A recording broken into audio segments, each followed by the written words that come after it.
Parfait.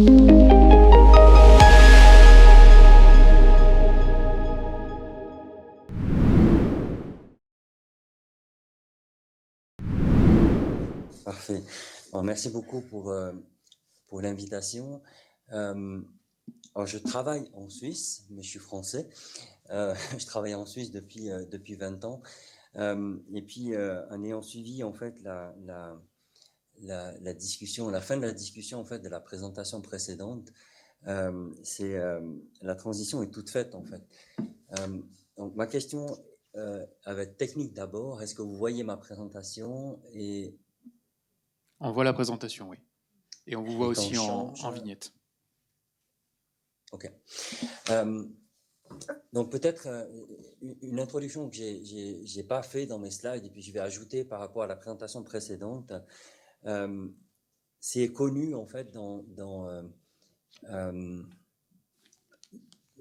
c'est connu dans la pratique, on va dire ça comme ça, qu'à partir d'une publication scientifique qu'on va retrouver dans un journal, il faut en moyenne 17 ans pour qu'elle soit transformée en fait dans la pratique clinique auprès des soignants, et sachant que c'est vrai à peu près pour quelque chose comme 15% des publications scientifiques. Et puis les sciences de l'implantation en fait se sont développées à partir de ce constat-là en fait. Donc la question des sciences de l'implantation, ça va être de savoir comment on diffuse et on implante les connaissances dans la pratique clinique. Donc, ce que je vais faire, ce qu'on m'a demandé de faire, je vais essayer de faire ça en une demi-heure, voire un peu moins. C'est de faire un aperçu, en fait, une introduction de qu'est-ce que c'est que cette autre partie des sciences et pourquoi on appelle ça une science, en fait. Et partant d'un bref historique, on a, on va dire, hein, dans les sciences infirmières, on connaît à peu près ça depuis plus d'un siècle. La littérature, en fait, elle émerge avec la théorie de l'innovation, de la diffusion de l'innovation de Rogers.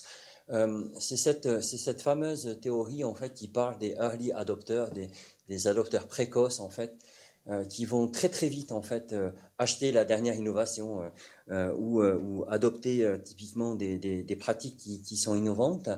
Et puis, il va y avoir une inertie assez grande pour que les gens, de façon générale, adoptent une intervention jusqu'au dernier, en fait, les plus récalcitrants.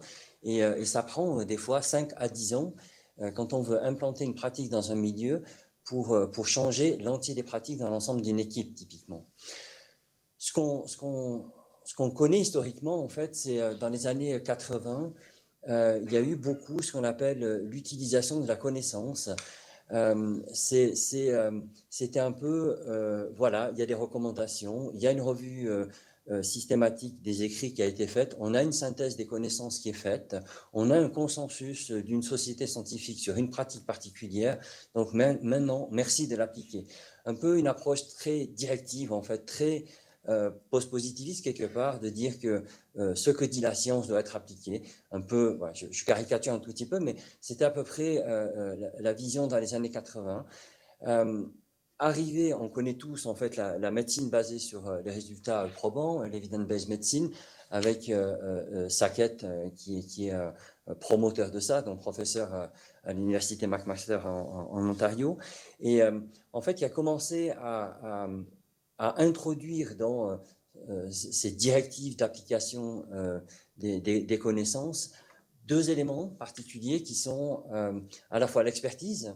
Ça veut dire que oui, on a des connaissances scientifiques dures, mais l'expertise du clinicien est aussi importante à prendre en compte dans l'application des résultats probants et dans l'appréciation de l'évaluation clinique avec le patient. Ça a été fait aussi, pas simplement avec les infirmières, et là, je saute une ligne, mais typiquement, Alba Di Sonso, en 2005, quasiment 10 ans plus tard, mais c'est un travail de 10 ans avec Sackett en collaboration, où l'evidence-based nursing, l'evidence-based medicine, l'evidence-based practice, en fait, c'est des termes qui ont été discutés avant. C'est un modèle qui a émergé avec 4 pôles, je pense que vous les connaissez bien, et qui sont la connaissance, donc l'évidence, les publications, mais plutôt sous forme de synthèse ou de recommandations. L'expertise clinique des professionnels qui vont appliquer ces connaissances-là, les valeurs et les préférences du patient, c'est probablement la force des infirmières d'avoir introduit ça dans l'evidence base, et les éléments du contexte, c'est-à-dire que parfois on n'a pas forcément les ressources pour appliquer l'évidence et puis il faut l'adapter. Et là on est aux années 2005-2006 et on connaît tous, de ce que j'ai vu des présentations précédentes, typiquement l'approche evidence-based practice, l'evidence-based médecine avec l'approche de Menning et Finalt entre 2011 et 2014. C'est ça qui a été développé avec un processus de développement et d'application de l'évidence. Et probablement c'est ça qu'on a retrouvé dans la publication précédente. Avec les limites qui ont été soulevées dans les questions, en fait. C'est-à-dire que, oui, on a fait une publication, oui, on a montré que ça marche, qu'on a une intervention qui a des résultats bénéfiques pour les patients. Maintenant, la question est de savoir comment on fait pour changer le comportement des soignants pour qu'ils adoptent cela. Et c'est de là qu'a émergé, en fait, les sciences de l'implantation. Puis ça que je vais développer, avec un événement marquant, en fait, la date exacte du début des sciences de l'implantation, probablement c'est les années 2000, le journal Implementation Science en 2006 qui émerge. Autrement dit, c'est une science qui est relativement jeune et dont je vais évoquer les principaux piliers, en fait, maintenant. La définition, en fait, qu'on trouve, c'est dans la première édition, premier volume, en fait, du journal que j'ai dit avant, de Eccles. Et en fait, c'est l'étude scientifique des méthodes promouvant l'adoption et l'intégration systématique de l'evidence-based nursing practice medicine, si vous voulez. Et évidemment, pour améliorer la qualité des soins et l'efficacité des services. Mais si je reste sur la première partie de la définition, en fait, c'est rassembler les savoirs de comment on peut changer les pratiques. En fait. Si je le fais simplement, c'est ça. Il y a un article qu'on aime bien utiliser quand on fait de l'enseignement, c'est l'article de Curran, qui est en anglais, mais qui a essayé de dire, OK, c'est quoi les sciences de l'implantation à quelqu'un qui ne fait pas des sciences de l'implantation. Puis je l'ai traduit, c'est ma traduction. Mais typiquement, les sciences de l'implantation partent d'une intervention, d'une pratique, d'une innovation, la chose. Typiquement, la préparation des seringues, tel que ça vous a été présenté précédemment, c'est une intervention avec une recherche qui a été conduite pour montrer l'efficacité, donc les bénéfices pour les patients. Et c'est la deuxième ligne, ça veut dire qu'on fait de la recherche pour montrer que cette chose, cette intervention fonctionne. Et là, on est dans le processus de recherche jusqu'à maintenant classique. Les sciences de l'implantation, en fait, ça cherche à déterminer quelle est la meilleure façon de soutenir les personnes ou les milieux cliniques pour faire la chose, pour la pratique. Et le but des sciences de l'implantation, c'est de comprendre c'est quoi les stratégies d'implantation, c'est quoi les stratégies qui fait qu'on va soutenir les activités pour aider les personnes à faire la chose, donc les stratégies d'implantation. Et les résultats qu'on va obtenir en sciences de l'implantation, c'est de comprendre en fait de combien les gens ont changé leur pratique et avec quelle efficacité en fait. Donc on voit que l'objet de la recherche, il n'est pas sur est-ce que l'intervention marche en ayant des résultats pour les bénéfices du patient, et ça c'est une partie en fait, mais principalement c'est de savoir est-ce que les gens ils ont changé de comportement et une intervention qu'on aurait mis en place pour changer les comportements, est-ce qu'elle a marché?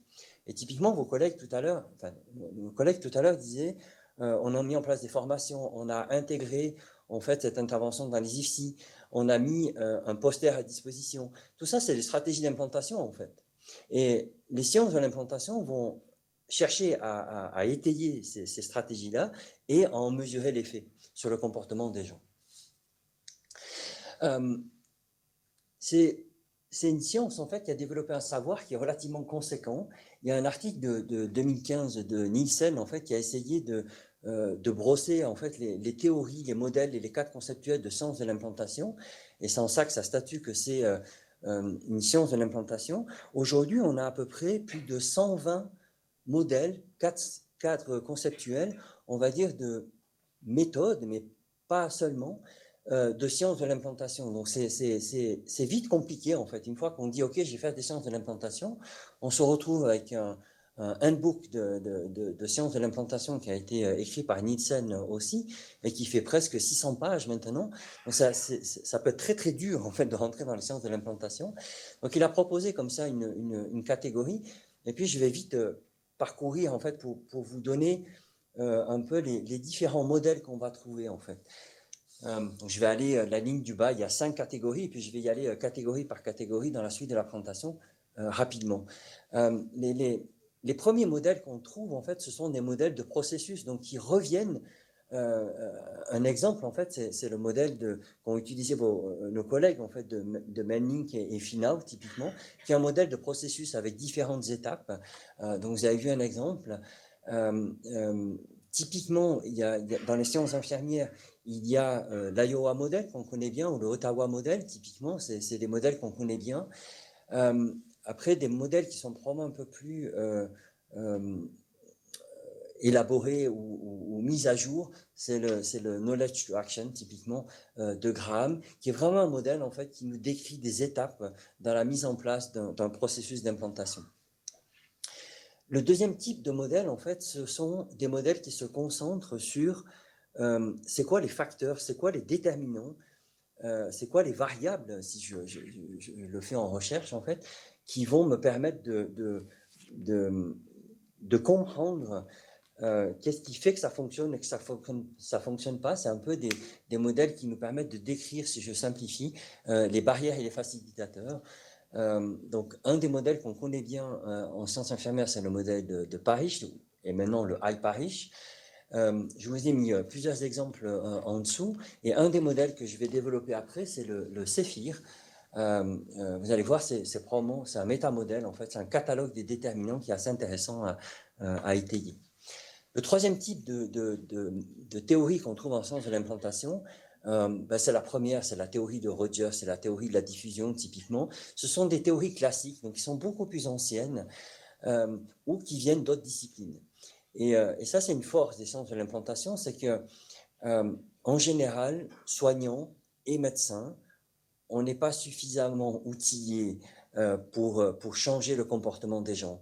Et des théories psychosociales ou de la psychologie sociale ou des sciences sociales sont en général assez intéressants aussi pour comprendre pourquoi les gens ils agissent comme ils agissent et qu'est-ce qui fait qu'ils vont changer le comportement. Donc les théories des disciplines de la psychologie et de la sociologie sont intéressants. Et le dernier exemple, ce sont les théories aussi des organisations, en fait. Comment fonctionne une équipe, comment fonctionne une institution de santé. Comprendre cela sont des théories qui sont intéressantes pour savoir comment on peut manœuvrer le changement après dans les institutions. Le quatrième type de théorie qu'on va trouver dans les sciences de l'implantation, ce sont vraiment les théories qui ont émergé avec les sciences de l'implantation, qui sont très récentes. Donc typiquement les théories sur comment on dit ça, le readiness of change, je ne sais pas comment le traduire, mais en fait, dans quelle mesure les organisations sont prêtes à recevoir un changement.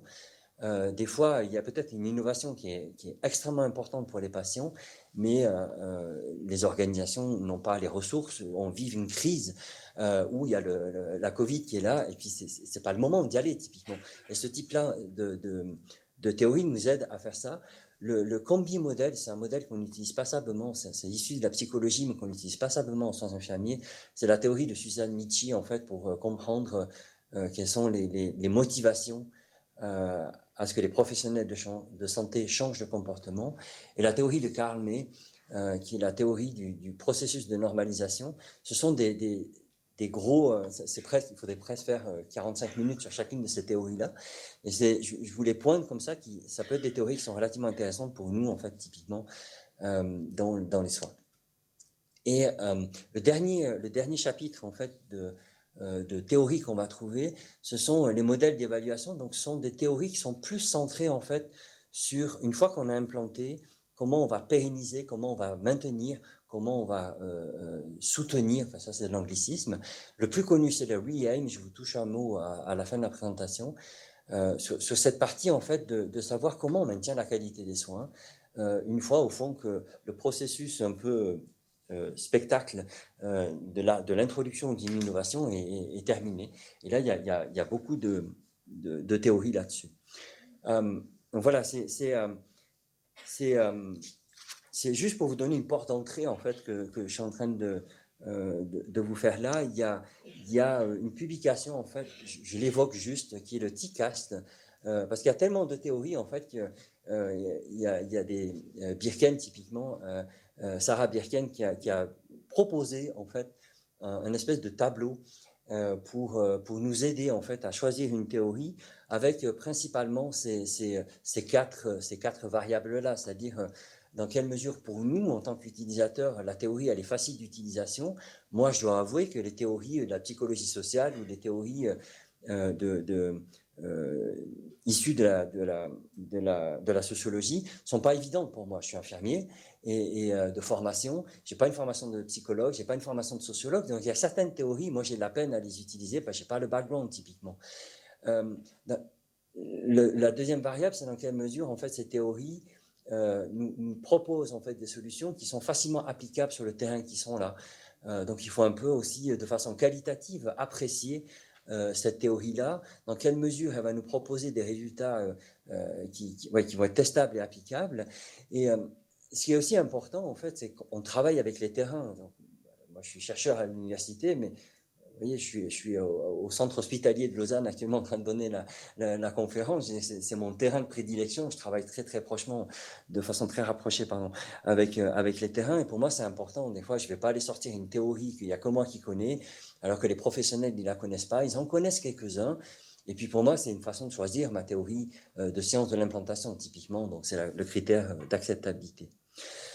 Dans les sciences de l'implantation, en fait, ici, j'ai pris un exemple, c'est la théorie de l'épice, en fait.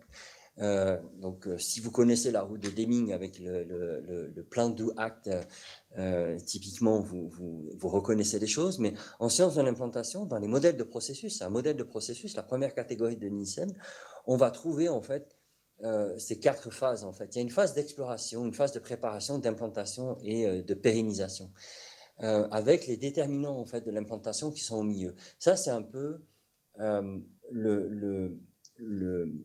l'approche transversale qu'on va retrouver dans quasiment toutes les sciences de l'implantation. Et là, je vais ralentir un tout petit peu mon débit, parce qu'en fait, c'est quoi la particularité des sciences de l'implantation? Qu'est-ce qu'elles nous apportent par rapport à la diffusion de la connaissance, typiquement, tel que nos collègues précédents ont discuté, et par rapport à l'amélioration de la qualité, typiquement? C'est la phase d'exploration, c'est la phase d'analyse de contexte. Et il y a toute une science qui est là-bas derrière. Et c'est ça que je vais présenter en 5 minutes, mais il faut juste retenir ça comme un élément essentiel, en fait. Avant de diffuser, avant d'implanter, avant de demander à des collègues de changer de comportement, c'est important de savoir où est-ce qu'on va le faire et qu'est-ce qui va faire qu'ils vont changer de comportement ou pas. C'est un peu ça l'analyse de contexte. Et principalement, je reviens, je vous l'avais dit, il y a un modèle qui est le CEFIR, le Consolidated Framework for Implementation Research, qui est un métamodèle en fait, qui est un catalogue qui va nous permettre en fait aux différentes étapes d'un processus de recherche qui est ici représenté dans les carrés noirs. Donc on a une évidence, on va aller mesurer les résultats de cette évidence et on va voir comment le système de santé et les patients bénéficient de cette évidence-là. À différentes étapes, en fait, on va essayer de comprendre qu'est-ce qu'à un niveau individuel, à un niveau méso ou à un niveau macro, sont les déterminants, c'est le carré d'en bas, sont les déterminants en fait, qui vont nous permettre d'influencer ces étapes-là, pour comprendre en fait quels sont les processus et les mécanismes d'implantation qu'on va avoir, c'est le carré d'en haut, Process Framework, et d'évaluer à la fois la partie clinique, mais à la fois la partie la partie évaluation, qui est le carré en haut à droite, Evaluating Framework. Le CEFIR, en fait, il propose un catalogue de 39 construits qui sont en fait une recension des écrits. C'est ça, c'est une revue de la littérature sur quels sont les principaux déterminants de l'implantation qu'on connaît des expériences précédentes. Il y a un site internet en fait que je vous ai mis là. Si vous faites des sciences de l'implantation, c'est un incontournable. Allez sur ce site-là, c'est vraiment lui qui va vous permettre de décrire les déterminants de l'implantation et de les choisir. Ça, c'est important ce que je viens de dire. Ça veut dire qu'on n'applique pas les 39 déterminants de l'implantation à tous les projets. On va faire une analyse de contexte et puis on va sélectionner ceux qui vont marcher le mieux, en fait. Le Céphir, il peut être utilisé dans toutes les phases. En fait, je vous ai présenté l'épice à titre d'exemple. Il peut être utilisé en fait pour comprendre l'analyse de contexte en pré-implantation. Il peut être utilisé durant la phase d'implantation pour monitorer cette implantation. Et il peut être utilisé après, comme certains construits du Céphir, pour évaluer l'implantation. Ça, c'est le schéma classique, en fait. Certainement, vous l'avez vu, du Céphir, en fait, avec les éléments qui sont... il y a 5 catégories de construits dans le Céphir, qui sont les caractéristiques de l'intervention, qui sont les caractéristiques des individus qui sont au centre, qui vont utiliser, en fait, l'intervention et l'innovation qu'on va introduire, les caractéristiques du processus qu'on va choisir, donc ce qui est en bas représenté par la flèche, des processus qui vont être choisis pour l'implantation, et puis les caractéristiques micro, le inner setting, et macro, l'outer setting, en fait, qui vont nous permettre de comprendre c'est quoi qui va faciliter ou qui vont être des barrières à l'implantation. Alors, je ne vais pas rentrer dans le détail des 39 construits, mais c'est juste pour vous donner quelques exemples, en fait. Au niveau du cadre intérieur, c'est une traduction française de l'inner setting. Typiquement, le Céphir nous invite à évaluer avant d'implanter, typiquement, c'est quoi la culture de l'institution? Est-ce que c'est une culture institutionnelle où on fait beaucoup de recherche, où on fait beaucoup d'innovation, où toutes les équipes sont prêtes à changer, où il y a une structure de diffusion qui est assez profondément présente dans l'institution, ou c'est plutôt une institution qui change peu, en fait, qui est très ancrée sur des habitudes très, j'allais dire très anciennes, qui a peu, en fait, de tournus, en fait, d'intégration de l'innovation dans cette institution-là. Je caricature un tout petit peu, mais typiquement, c'est l'élément 3. Quelles sont évidemment les caractéristiques structurelles, en fait, hein, ça c'est la base, mais de comprendre à qui on a affaire, la taille de l'institution, changer une institution qui a 3 collaborateurs et qui travaille dans une région de santé qui est relativement faible, ça va certainement être beaucoup plus simple de changer les comportements que de rentrer dans un CHU avec, où c'est qu'il y a et 10 000 collaborateurs, évidemment. Comment est le réseau de communication à l'intérieur? C'est quoi le climat d'implantation qui est là? Et l'état de préparation, ça c'est un élément qui vient des sciences de l'implantation, c'est-à-dire d'évaluer comment les gens sont prêts à recevoir une innovation ou pas. Il y a des échelles de mesure pour ça, et il y a des stratégies en fait pour adresser ça si c'est une barrière typiquement. Important dans les déterminants de l'implantation, c'est de comprendre le contexte externe. Ça, on connaît bien ça en process qualité typiquement. Mais est-ce qu'on a les ressources pour engager le changement? Tout à l'heure, j'entendais une réponse à une question. Alors oui, pour faire la recherche, on a donné des heures supplémentaires. Je me pose la question, qu'est-ce qui se passe quand on veut faire une innovation? Ça prend du temps de changer le comportement. Ça prend du temps d'envoyer des gens en formation. C'est bien de poser un poster, mais il faut que les gens ils le comprennent. Donc du coup, si on n'a pas la ressource typiquement pour former les gens, pour accompagner les gens dans le changement, ça va être un sacré problème. C'est quoi le réseau des autres organisations typiquement? Typiquement, est-ce qu'on est à la PHP avec un réseau extrêmement dense d'organisations de santé ou est-ce qu'on est dans un hôpital régional relativement isolé? Ça va changer la façon dont on va accompagner le changement dans ce milieu-là. La pression des pairs, la pression politique des fois qu'on a à changer. Vous parliez de Madame Bachelot avant, par exemple, si vous l'avez avec vous pour changer l'innovation, évidemment, c'est un facteur facilitant qui est énorme. Moi, je passe la moitié du temps à parler aux politiques et aux financeurs, et l'autre moitié du temps, je fais de la recherche en tant qu'infirmier, parce que sans ça, on n'arrive pas à changer les pratiques, typiquement. Les caractéristiques des individus, ça c'est le troisième construit du Céphir. Donc, quand on veut changer le comportement des professionnels de santé, mais il faut savoir qui ils sont. C'est quoi leur croyance par rapport à la recherche, c'est quoi leur sentiment d'auto-efficacité. On parle d'auto-efficacité pour les patients, mais il faut évaluer l'auto-efficacité des soignants à penser qu'ils sont capables de changer. C'est quoi leur niveau de changement, typiquement, et leurs caractéristiques personnelles. Encore une fois, est-ce qu'on a une équipe qui est motivée quand on arrive à présenter une innovation, ou on a plutôt des équipes qui nous regardent en disant « mais c'est quoi votre truc là ?» On ne comprend pas trop ce que vous voulez faire. Donc typiquement, il faut évaluer ça pour pouvoir y travailler après derrière. Pareil pour l'innovation, en fait. Il y a plusieurs caractéristiques qu'il faut comprendre. C'est-à-dire, typiquement, si je prends l'exemple de vos collègues avant, imaginez que vous vouliez implanter cela dans un EHPAD, les gens ils vont vous regarder et vont vous dire mais je pense que tu t'es trompé d'endroit. Alors que si vous allez effectivement aux soins intensifs ou au bloc opératoire par rapport à l'innovation de vos collègues, évidemment les gens ils vont comprendre le sens que ça a, l'importance que ça a pour ça. Donc ça veut dire aussi l'évidence qu'on a derrière. Est-ce qu'il y a une publication sur cette innovation-là ou est-ce qu'il y a une série d'innovations, de publications qui est importante? Et puis du coup, la capacité de convaincre nos collègues à changer de comportement, elle va être grande. Après, dans les derniers critères, il y a des choses aussi qui sont importantes. C'est-à-dire dans quelle mesure on va pouvoir adapter, dans quelle mesure on va pouvoir tester cette intervention dans le terrain, c'est important. Et puis des questions de coût. Peut-être tout le monde n'a pas l'argent pour intégrer une innovation. Et puis dans ces cas-là, ce n'est pas la peine d'investir du temps pour changer le comportement des gens.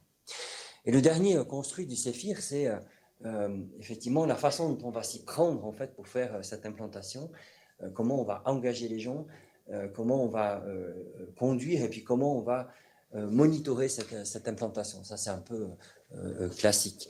Mais voilà, j'ai pris du temps en fait pour décrire le modèle du CEFIR qu'on utilise quasiment tout le temps dans les sciences de l'implantation. Mais cette étape d'analyse de contexte, elle est extrêmement importante avant de démarrer un processus d'implantation.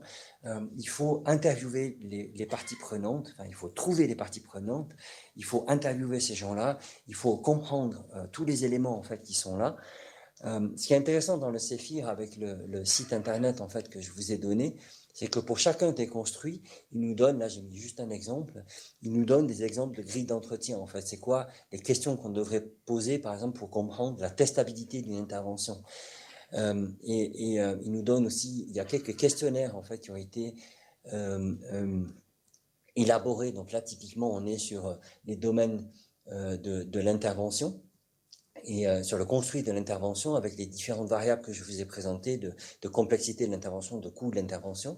Et puis pour chacun des onglets, vous allez trouver des outils. Donc le CEFIR, c'est très pratique en fait pour les gens du terrain comme vous et moi à pouvoir être utilisé. Cette étape d'analyse de contexte, en fait, elle est fondamentale pour comprendre en fait c'est quoi les barrières et les facilitateurs sur lesquels on va devoir quelque part travailler. Donc s'il y a des forces dans l'institution, il va falloir les retenir, il va falloir les comprendre, il va falloir les garder, les travailler avec, et s'il y a des barrières, il va falloir les adresser. Et c'est à ça que sert l'analyse de contexte.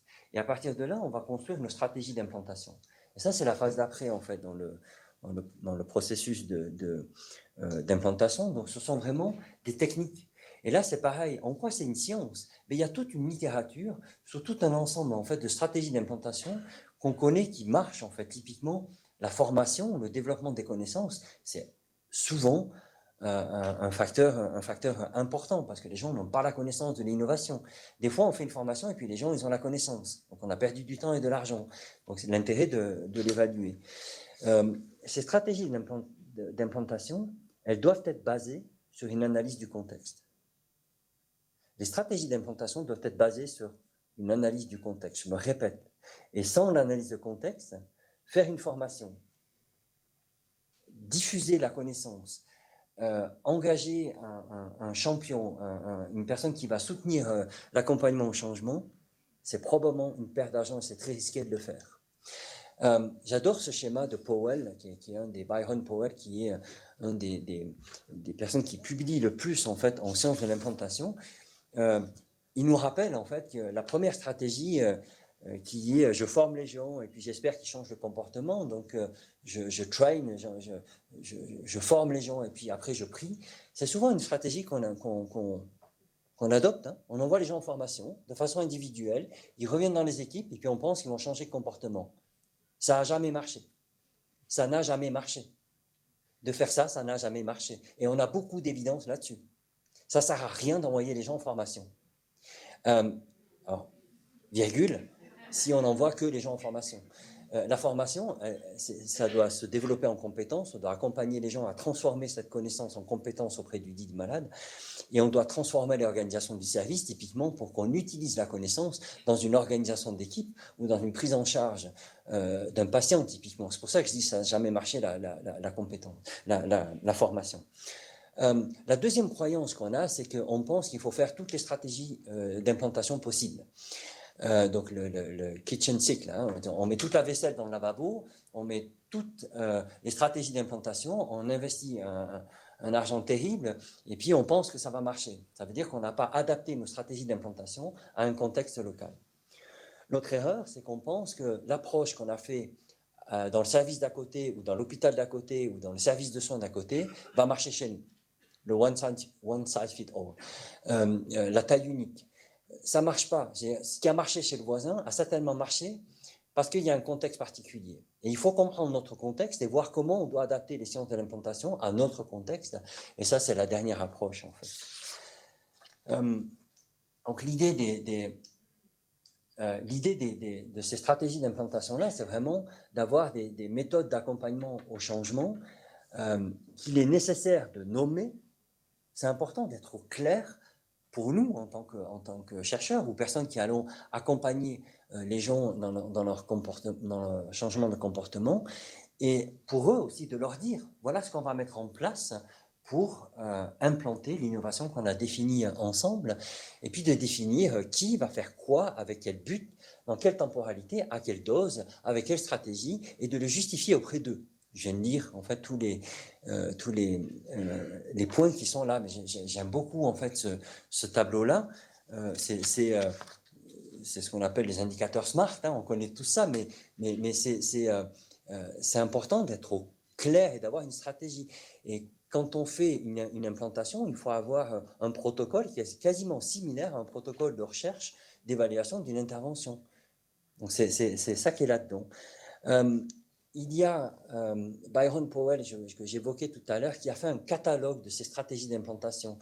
Pareil, en fait, c'est une revue de littérature où on a, où Byron Powell et son équipe, en fait, a recensé, en fait, ce qu'on sait qui marche, en fait, à partir des éléments du contexte du Séphir, typiquement. Le Séphir, il a été développé par Laura Damschroeder, en fait, vous voyez, c'est une des co-auteurs de cette publication-là. Donc, à partir des éléments du Séphir, c'est quoi les stratégies d'implantation? Vous avez le catalogue de Eric qui est là. Alors, je ne vais pas vous le présenter en détail, mais en gros, ces stratégies d'implantation, il y a 9 catégories qui sont des stratégies d'implantation qui va évaluer le changement. Une des stratégies d'implantation qu'on connaît bien, c'est l'audit and feedback, la rétroaction. Des stratégies d'implantation, la deuxième catégorie, c'est adapter les stratégies au contexte et promouvoir en fait ces stratégies-là. La formation, c'est une stratégie qui est importante, mais encore une fois, toute seule, elle ne fonctionne pas. Engager les parties prenantes, c'est une stratégie qui est extrêmement importante. Si c'est quelqu'un d'autre qui vient du haut vous dire comment vous devez travailler, en général, ça ne marche pas. Il faut faire avec les équipes, comprendre ce qui est important pour eux, comment ils savent qu'ils changent leur comportement, et puis construire ces stratégies d'implantation avec eux. Probablement changer l'infrastructure ou la modifier si nécessaire. Accompagner et faciliter le changement, ça c'est une autre catégorie en fait de stratégie d'implantation. Toute la partie en fait relationnelle, quand on change, il faut accompagner, il faut communiquer, il faut être avec les équipes et construire avec eux. Et cette dimension de l'approche relationnelle dans les sciences de l'implantation, elle est importante. ça va en lien avec le soutien, et utiliser les stratégies financières, évidemment. On ne fait rien sans argent et on ne fait rien en changeant les modalités de financement quand c'est nécessaire. Ce qu'on connaît aussi en sciences de l'implantation, c'est un certain nombre de résultats, en fait. Vos collègues, typiquement avant, ou quand on fait une intervention, une évaluation d'une intervention, pardon, on veut améliorer la qualité des soins, on va améliorer la santé des personnes, et puis ce type-là, on va regarder combien on tue de personnes, comment on diminue la durée de séjour, comment on améliore au fond, je sais pas, les auto-soins des patients. Tout ça, ce sont des indicateurs de résultats de l'intervention. Ici, ce que vous avez affiché, ce sont des indicateurs de résultats de l'implantation. Et donc, on va avoir une double évaluation. Et encore une fois, ce sont des catégories. On va regarder dans quelle mesure les gens ils ont accepté l'intervention, dans quelle mesure ils l'ont adoptée, dans quelle mesure elle est pertinente pour eux, dans quelle mesure elle est faisable, dans quelle mesure ils ont suivi la recommandation.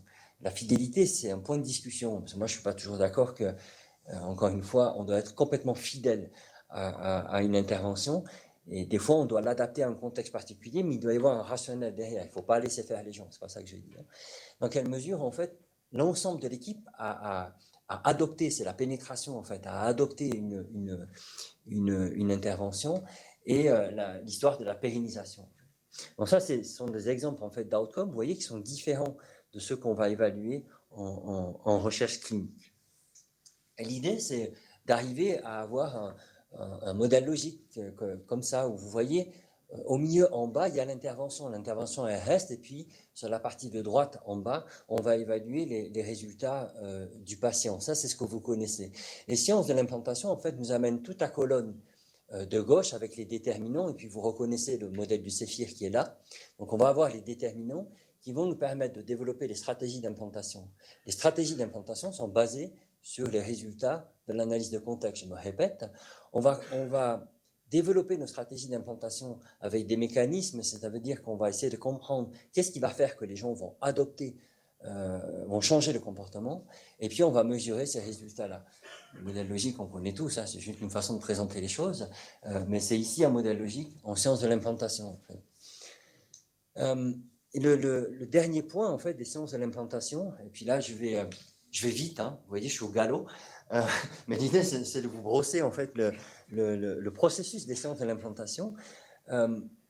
C'est l'histoire de la pérennisation. La pérennisation, elle a été définie dernièrement par Moore.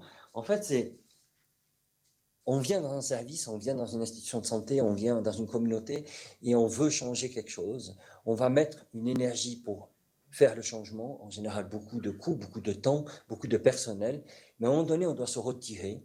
Et la question, c'est de se dire, il faut qu'on définisse une période de temps. À partir du moment où c'est qu'on va arrêter la période d'implantation et puis qu'on va passer en phase de pérennisation. Il n'y a rien qui est défini là-dessus, c'est une entente entre les parties prenantes qui sont là-dessus.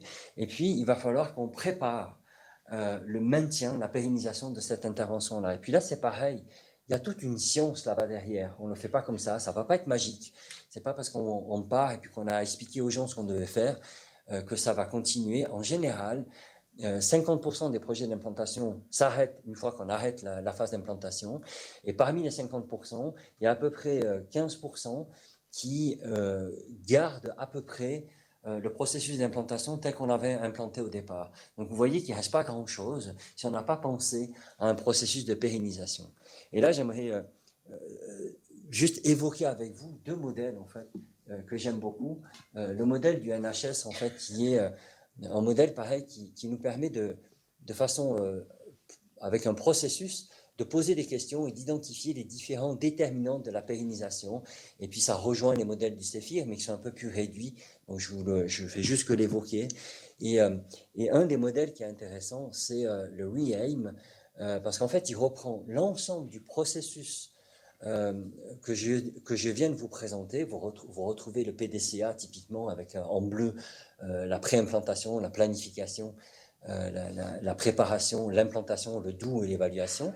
Mais vous voyez qu'ils ont ajouté un cercle dans le PDCA qui est celui qui est en haut à gauche en bleu, qui est l'évaluation, la pérennisation. Et ce modèle a tout à théoriser là-dessus. Voilà, c'était une introduction en fait par rapport aux sciences de l'implantation. C'est une vraie science, c'est ça le message, qui est relativement jeune, ce que je vous ai dit en introduction, qui a une quinzaine d'années maintenant, qui arrive à peu près à 20 ans, qui a un sacré problème de reconnaissance. C'est très dur de se faire financer pour faire des sciences de l'implantation. C'est très dur de dire à nos employeurs, payez-nous aussi pour cette partie-là. Et puis je pense que c'est toute une boîte à outils qui est là, toute une science qui est là, au fond, pour répondre aux questions que vous posez aux collègues qui étaient avant, de savoir comment on fait pour diffuser et changer les pratiques une fois qu'on a démontré que quelque chose marche. Voilà. Merci Cédric. Réponds à vos questions s'il y en a.